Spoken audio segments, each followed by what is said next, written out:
Well, good morning everybody, this is Dear Mama Sal and it's Tuesday morning. Wow, 12 degrees already in southern British Columbia, 52 in northern Washington state. That's pretty warm, isn't it? It's probably the warmest we've had it. So, I know at least one viewer is smiling. Well, I hope one viewer is smiling because I'm wearing what shall be forever known her outfit. It was so cute. She wrote to me and said she really liked this top, this color of this magenta top. And I said, well, whenever I wear it, you can smile knowing it's yours. It's your outfit. So hopefully at least one person is smiling at that idea. If anybody else wants to adopt a look, a top, whatever, it's amazing, and I want you to understand this. Just the fact that the viewer said, that's my top, sort of thing, I want to adopt it. Do you understand? That's creating a smile for herself. Because whenever I wear it, because that's what I wrote back, I said, okay, fine, I'm more than happy to let you adopt the top, as long as every time you see it, you smile. And you know, that's what it's all about, is to find things to smile about. How many times do you see me where just even on my drive to work, I find things to smile about, things to amuse me.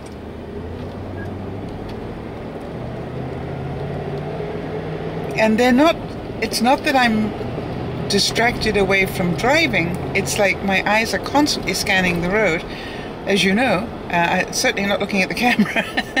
But what I'm doing at the same time is looking for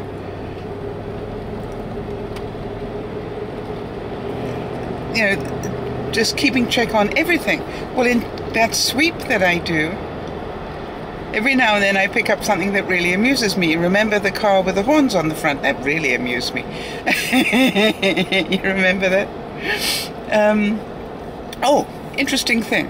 I spoke to my app guy, the guy that makes apps, and he was saying I don't need an app for the book. I just need to produce it, either give it to Google or give it to Google so they can put it on their store, and then also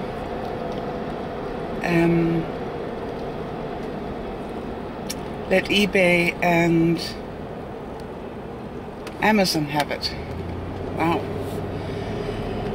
So the next thing is I've got to work out how to do the payment process. I'm pretty sure that Google and Amazon and eBay probably all take PayPal. So that's probably one way of doing it.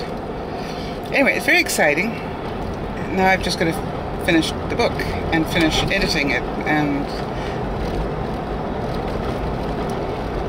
I'm getting a little bit overwhelmed with stuff. I don't mind telling you that. That's, I've got stuff going on at home, and I've got stuff, I'm going down to see the twins this weekend. Well, actually I'm going down to see Benji and Judy, and along the way up we'll see the twins and Miss Juliana. And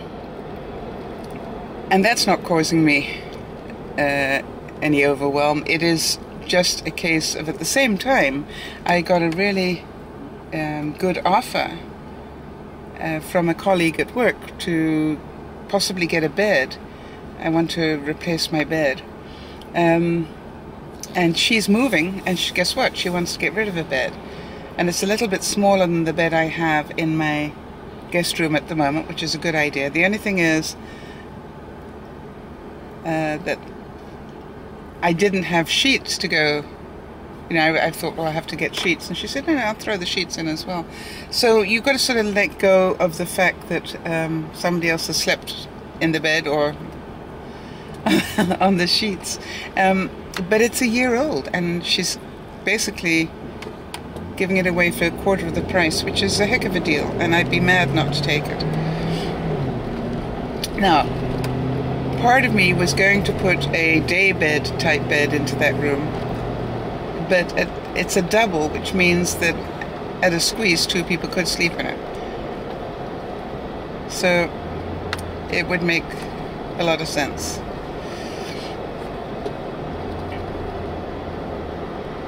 And it includes the mattress, you know what I mean? You've got to look at all these things and go, wow, yeah, it's quite something. So we were talking about making yourself smile. I mean, I say making, but you know, finding things to get you to smile in a day. I used to have a saying on my door, and some of you've heard me talk about this before, on my office door, that said, if I concentrate on what I don't have, I'll be miserable.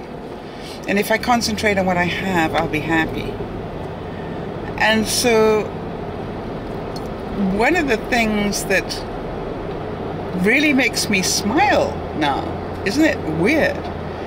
I was laughing when I was talking to Benji because I was talking about the fact that prior to YouTube and you guys, you know, I had 2 sorts of lipsticks, you know, pink or sort of peachy. Now I've got them coming out of my gazoos, and I'm still wearing either a pink or a peach or a red. This is the Kate Moss, by the way.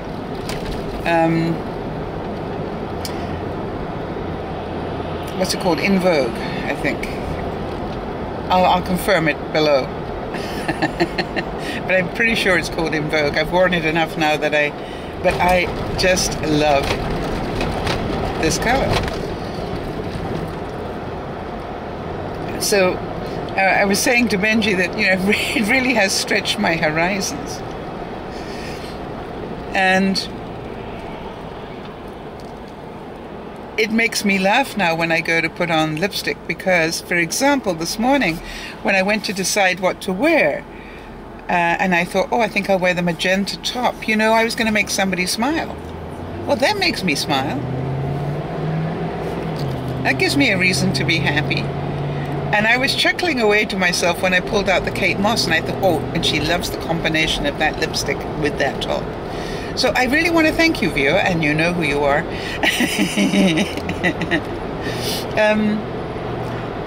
for making my day, because you started me off laughing when I wasn't even awake yet. I hadn't had my second cup of coffee. But I think enthusiasm for life is a very important thing. And I know, don't get me wrong, I know a lot of you are in very difficult circumstances, but I also know a lot of you who are in very difficult circumstances and actually do what you can, not only to enjoy your life, but also to help others. And really, I sit here in awe of some of the people I've met on the Dear Mama Sal broadcast, because they do such a good job of just helping one another. And isn't that what life is about? I wanted to, this morning, send out some thoughts and prayers for Nana. She's got some stuff going on that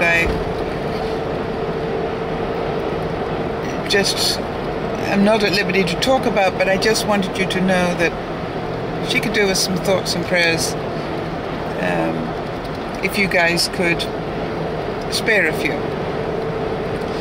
And I'm certain for somebody as kind and generous as Nana is, you'll be more than happy to.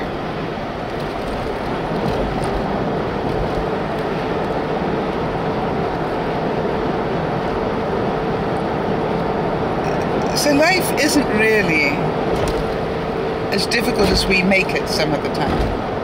I think what we look at is, we look at, why is this all happening to me?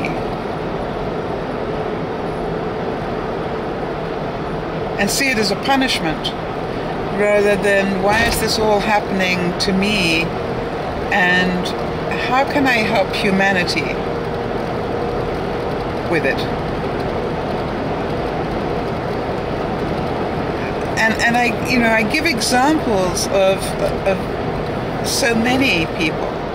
Those of you with anxiety, those of you who are wheelchair bound, those of you who, like, Leslie, obviously, that's agoraphobic. You look at all of that, and in your struggle, you have helped others. And I always used to say that when I was a speaker, that the reason I chose the topic, "You Don't Have to Be Perfect," as my main speech, was because it was something with which I think almost everybody could relate. Because everybody gets this stupid idea that in order to be good at something, you have to be perfect at it. And that is not true. As you guys have proven time and time again, to me, all right, you didn't want me to be perfect at doing things. You wanted me just to do them because it amused you, or that you found it interesting to get my slant on things. And so if I had, for example, waited to be perfect at vlogging, I'd probably die before I'd probably die first, right? So I knew I couldn't wait to actually get good at it before I started it. I knew I needed to start it and do it, and prayed that somewhere I got given some grace enough to make it look like I knew what I was doing, which most of you know I don't half the time. And then when you all wanted me to cook, I'm going, why would anybody want me to cook? I'm not a cook. Except it's not about that, is it? That's what I'm beginning to realize. It's not about how good a cook I am. It's more about, what do I cook? You know what I mean? What am I doing for dinner? I think a lot of it has to do with ideas, and the reason I say that is I don't know what induced me to suddenly cook bangers and mash for dinner on Saturday. My budget, partially, but it was just like, and then to see how many people responded to that and say, wow, what a good idea, I hadn't thought about that. And I realized, wow, some of this is just about people want more ideas. And it's funny, because if you talk to anybody about it, like my colleagues at work, they'll say, well, don't they have cookbooks? Well, you see, people don't use cookbooks as much, do they? I mean, I know some do. But it's about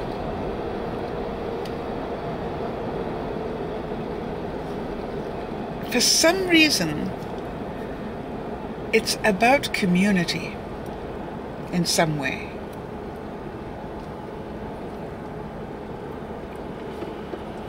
Do you know what I mean? It's like, if Sal's doing it, then maybe I can do it as well. And maybe that's what it's about. Hey, it can't be that difficult to cook if Sal's cooking it. Right, why didn't I think of that?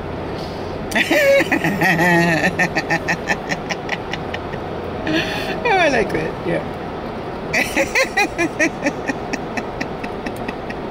Yeah, I've got to think of a title for that group on the playlist, Cooking with the Doofus, or but it's the same, Makeup for the Mature, I was going to call it, or something like that. But it's I don't think it necessarily is, because I'm getting feedback from all sorts of age groups. And I'm still completely confused.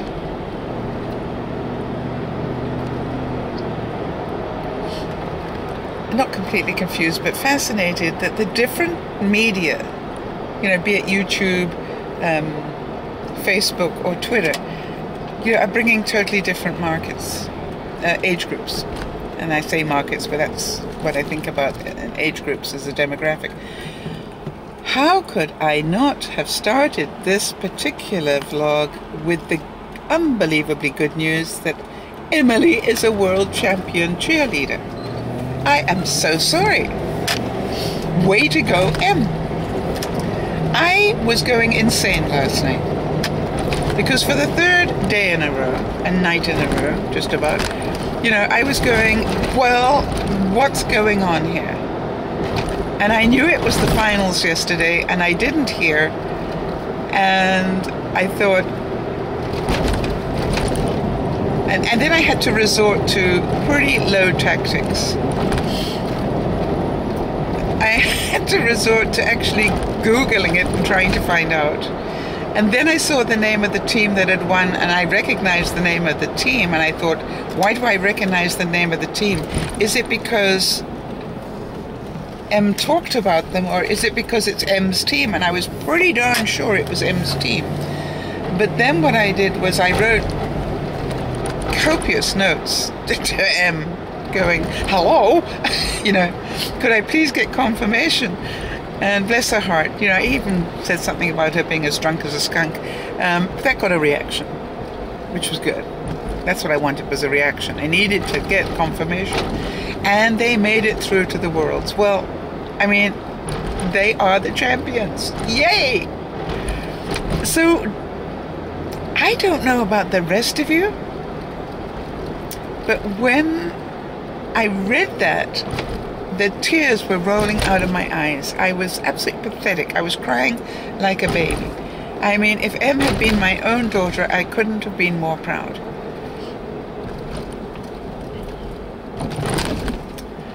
And so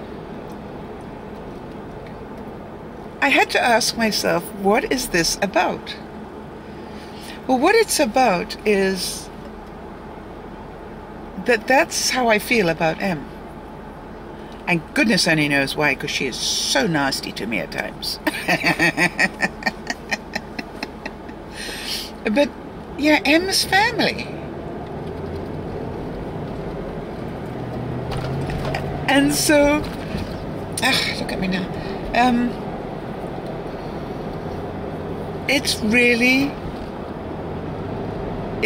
was genuinely exciting to me. Genuinely exciting that she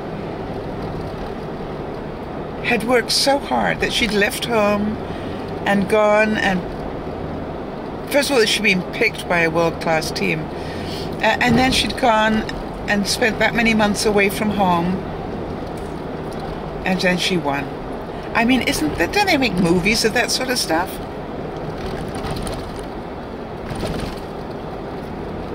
So darn exciting. So way to go, Em. And if you hadn't taken the chance, Emma, you would not have done it, sweetie. You know what I mean?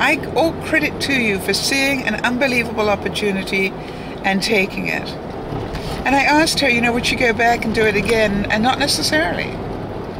And this was before she made it to the Worlds. And then she said she has to qualify again. And I said, when do they start qualifications? She said, in a couple of months. Can you imagine? So, just really so happy for you, Em. And happy for all of us, because I'm certain that just in that, you've made a lot of people smile, and a lot of us cry with tears of joy.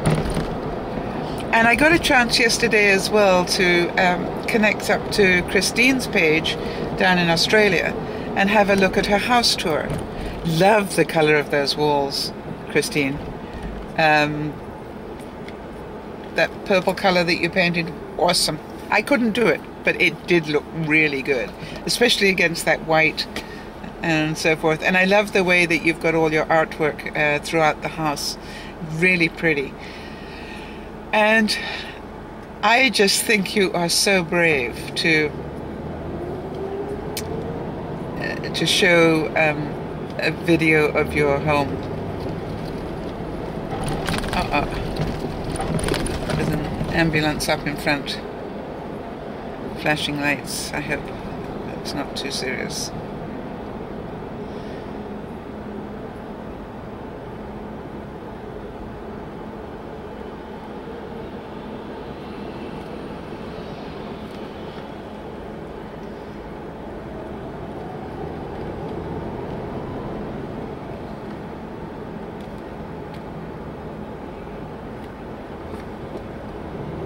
Well, it looks like all the people are sitting, or either sitting in their cars or standing outside their cars, so it doesn't look like it was a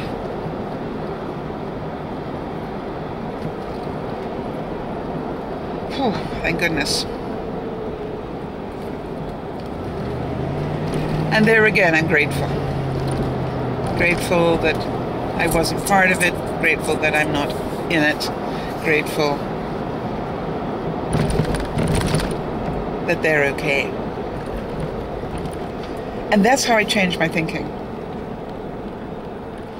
And that's really what I was trying to explain. It's how do you correct your thinking? Sure, I could stay sad about the fact that these people were in an accident. And I am very sad, but I'm not going to let it ruin my day. I'm going to feel the emotion because that's healthy, and then I'm going to process it through and then move on to being grateful and then get on to being happy. And I wish that for you today more than anything else. That you just work on that process. When you feel yourself feeling a bit down, find some stuff to be grateful for. Find some stuff to smile about. Oh, by the way, you may have to work quite hard. And some days, as I said, I think, when I was on a broadcast the other day, some days I have to dig quite deep and go, well, I am breathing. I guess I could be grateful for that. Do you understand? I mean, some days are not easy for me either.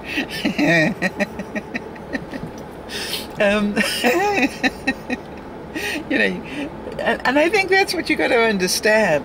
You know, I don't care whether it's Benji or Judy or Anna or Sam Schumann or whatever, you know, they're normal people.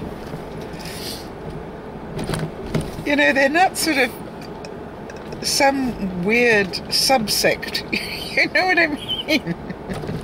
And I asked that question, what was it, almost a year ago, I would think, which is, are YouTubers happy people, or does being a YouTuber make you happy? And I actually think that a lot of the YouTubers that I've got to meet are actually quite happy people. But I also think that they get great joy and probably some amusement out of the fact that people enjoy watching them. And in my case, amazement. Absolute amazement that anybody would enjoy. And on that very positive note, have a happy day.